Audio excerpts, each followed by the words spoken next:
사망하신 분은 없었고 지금까지 총 사망자는 280명입니다. 정부는 오늘 정세균 국무총리 주재로 중대본 회의를 개최하여 고위험 시설 추가 선정 계획, 해외 입국자 관리 개선 방안 등을 논의하였습니다. 정부는 매주 지난 2주간의 방역 관리 상황과 위험도를 평가하여 대응 체계를 점검하고 있습니다. 지난 2주간은 지역사회의 연쇄적인 집단 감염이 계속 이어져 수도권을 벗어난 지역으로 코로나19 감염이 확산되고 있고 서남아시아를 중심으로 해외 유입 환자도 증가하고 있는 상황입니다. 지난 6월 7일부터 6월 20일까지 2주간 1일 평균 신규 환자는 지역사회 36.8명, 해외 유입 9.9명으로 46.7명이었습니다. 그전 2주간에 비해 1일 평균 7.1명이 증가한 결과로 지역사회 3.2명, 해외 유입 3.9명이 증가하였습니다. 감염 경로를 알 수 없는 확진 환자의 비율 역시 종전 8.1%에서 10.6%로 상승하였고, 다만 방역망 내 환자 비율은 다소 증가하여 호전을 보이고 있지만 여전히 80% 이하 수준입니다. 대규모의 급격한 유행 확산은 억제하고 있으나 방역당국의 추적이 유행 확산을 충분히 따라잡지 못하는 상황이 계속되고 있습니다. 전파 양상에 있어서는 학교나 대형 교회와 같은 대규모 시설은 일정 수준으로 통제되고 있으나 소모임과 소규모 시설에서 코로나19 감염이 확산되고 있는 추세입니다. 특히 금주 들어 수도권 이외의 충청권, 전북 지역으로 확산되는 양상이 나타나고 있는 점은 새로운 위험 요소입니다. 요양시설 등 고위험 집단시설의 감염은 출퇴근하는 종사자를 통해 입소자에게 전파되고 있습니다. 이에 따라 확진 환자 발생 연령도 높아지고 있습니다. 6월 세 번째 주에는 확진자 중 절반이 50대 이상으로 나타나 중증 환자가 증가할 위험이 커지고 있습니다. 그동안 정부는 감염 확산 속도를 늦추고 추적 속도를 배가하기 위한 노력을 기울여 왔습니다. 방역수칙 준수를 의무화하는 8개의 고위험 시설을 지정하고 이를 포함한 사각지대 다중이용시설을 매일 3만 개 이상 집중 점검하고 있습니다. 물류센터, 방문 판매업 등 위험시설별로 방역수칙도 만들어서 배포하고 있습니다. 추적 속도를 배가하기 위하여 전자출입 명부를 도입하여 확대하고 있고, 방역관리의 중대한 위반이나 비협조에 대해서는 엄정하게 대응하기로 하였습니다. 정부는 새로운 유형의 시설과 사업장에서 감염 확산 사례가 발생함에 따라 고위험 시설을 추가로 선정하기로 하였습니다. 6월 23일부터 방문 판매업이나 다단계 판매업, 유통물류센터, 300인 이상 대형 학원, 뷔페 음식점 등 4개 시설이 고위험 시설로 추가됩니다. 이들 시설은 밀폐도, 밀집도 등 위험도가 높고 다수의 집단 감염이 실제 발생한 시설들입니다. 고위험 시설 지정에 따라 마스크 착용, 출입자 명단 관리 등 핵심적인 방역 수칙이 사업주와 이용자 모두에게 의무화됩니다. 위반 시에는 300만 원 이하 벌금을 부과하고 집합금지 행정조치를 취할 수 있습니다. 사업주와 종사자, 이용자들께서는 이러한 점을 감안하여 방역수칙을 철저히 준수해 주시기 바랍니다. 정부와 지자체는 고위험시설을 비롯한 사각지대 지하시설에 대하여 현장 점검을 강화하고 있으며 현장의 의견을 들어 고위험시설 지정을 계속 확대할 계획입니다. 요양병원이나 요양센터와 같은 고위험군 집단시설에 대해서도 방역관리를 강화하겠습니다. 종사자에 대한 철저한 모니터링과 신속한 검사가 가능하도록 관리 감독을 강화하고 일제 검사, 대체 인력 지원 등의 개선 방안을 마련하고 있습니다. 충분한 병상 확보와 의료진의 피로도 완화를 위한 치료 체계 개선도 준비하고 있습니다.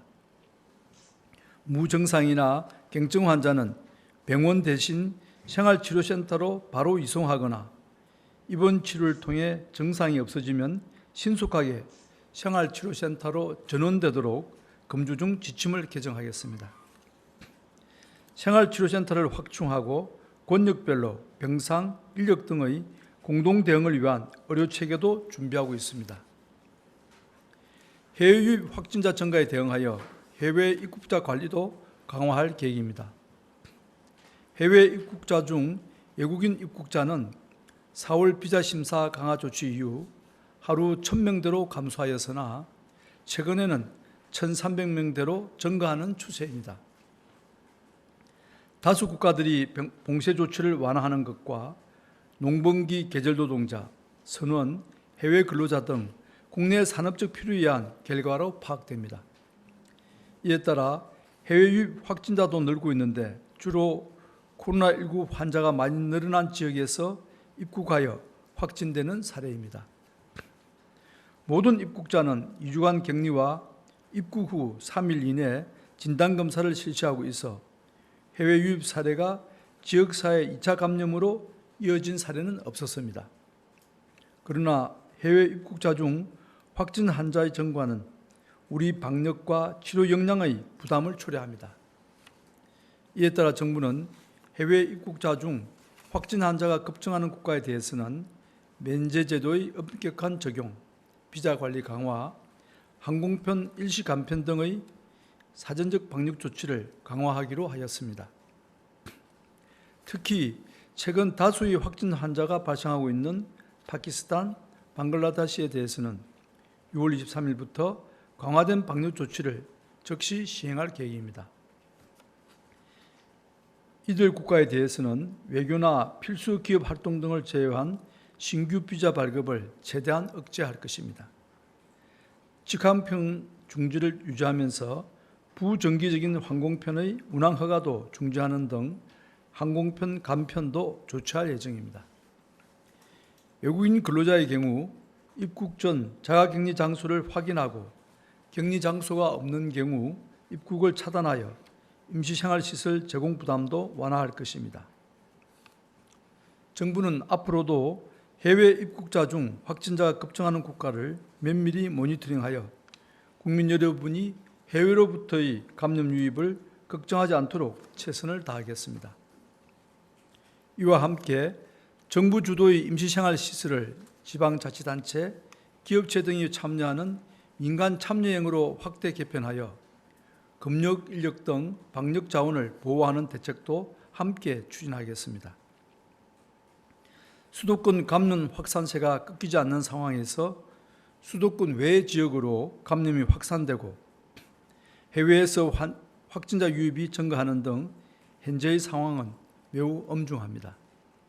국민 여러분께 일상생활에서 방역 수칙을 철저히 지켜주시기를 다시 한번 당부드립니다. 정부의 고위험 시설과 사각지대 집중 점검보다 훨씬 효과적인 것이 여러분의 일상생활 속 방역 수칙 준수입니다.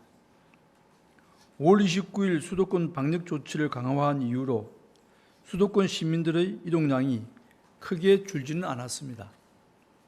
지난 주말 수도권의 휴대폰 이동량, 카드 매출액, 그리고 대중교통 이용은 직전 주말에 비해 약 2.3% 증가하였습니다. 이동량이 줄지 않더라도 거리두기와 마스크 착용과 같은 생활 방역 수칙을 철저히 지켜주시기 바랍니다. 여러 사례를 통해 마스크만 제대로 잘 써도 집단 감염의 위험도가 현저하게 줄어든다는 사실을 확인할 수 있었습니다. 숨쉬기 답답한 더위가 찾아왔지만 서로를 위해 반드시 다중이용시설의 실내에서는 마스크를 착용해 주시기 바랍니다. 마스크 착용이 어렵고 많은 사람들이 모이는 음식점이나 주점 등의 방문을 최대한 삼가해 주시기를 당부드립니다. 우리가 방역에 소홀한 만큼 감염의 확산 속도와 방역의 추적 속도 사이의 간극은 더욱 벌어지게 됩니다. 정부는 그동안 확진자의 규모와 유행 상황, 국민 여론과 전문가 의견 등을 고려해 사회적 거리두기의 강도를 조절해 왔습니다. 그러나 초기 유행 확산에 긴급히 대처하느라 각 단계별 조치 내용이 체계화되어 있지 않은 한계점이 있습니다. 정부는 예측 가능성과 신뢰도를 높이고 국민 여러분의 적극적 참여를 이끌어내기 위해서 단계별 조치 사항을 구체적으로 재정비하는 준비도 함께 하고 있습니다. 관계 부처 간의 협의, 생활방역위원회의 논의 등을 거쳐 빠른 시일 내에 내용을 구체화하고 국민 여러분께 말씀드리도록 하겠습니다. 다음 일주일은 여러분들의 협조와 동참이 반드시 필요한 시기입니다. 현재 상황에서는 나와 내 가족이 언제라도 감염될 수 있다는 경각심을 가지고 일상생활 속에서 방역수칙을 철저히 준수해 주시기를 바랍니다. 정부도 취약시설을 찾아내어 집중 점검하는 한편 집단 감염의 연결고리를 찾아 끊어내는 노력을 늦추지 않겠습니다. 감사합니다.